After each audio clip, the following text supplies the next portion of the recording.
Hey, what's up guys? Today we're going to be talking about fat embolism syndrome. But first, let's dive into the anatomy inside your bone. So your bone marrow is a spongy or viscous tissue that fills the inside of your bones. And there are actually two types of bone marrow, the red and yellow bone marrow. The red bone marrow helps produce blood cells like red blood cells, white blood cells, and platelets. And the yellow bone marrow helps store fat. So the fats in the yellow bone marrow are stored in cells called adipocytes. This fat serves as a reserve energy source that can be utilized when you need it.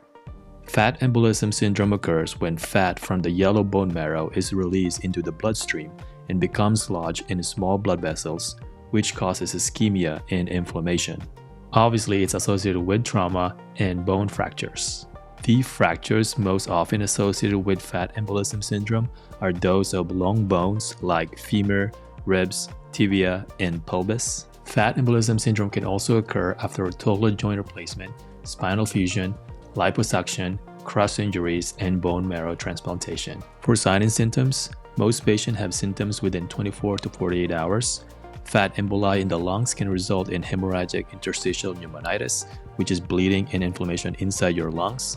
The respiratory symptoms that you might see are chest pain, tachypnea, cyanosis, dyspnea, apprehension, tachycardia, and hypoxemia. Neurological symptoms might also occur, like confusion or altered level of consciousness. Now, the other symptoms of fat embolism is petechiae on the neck, anterior chest wall, axilla, and head. Petechiae are pinpoint round spots that appear on the skin due to clots lodged in small blood vessels that rupture, which results in bleeding. Now, due to hypoxemia, your patient may appear cyanotic. Due to severe oxygen deprivation, your patient may become comatose as well. Fat cells may become present in blood, urine, or sputum. Their partial oxygen may be dropped to less than 60 millimeters in mercury.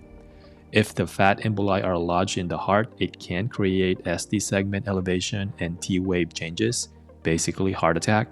Your platelets drop due to activation by immune system.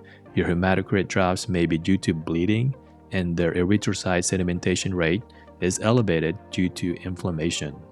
Your priority for this patient with fat embolism is going to be ABC, airway, breathing, and circulation.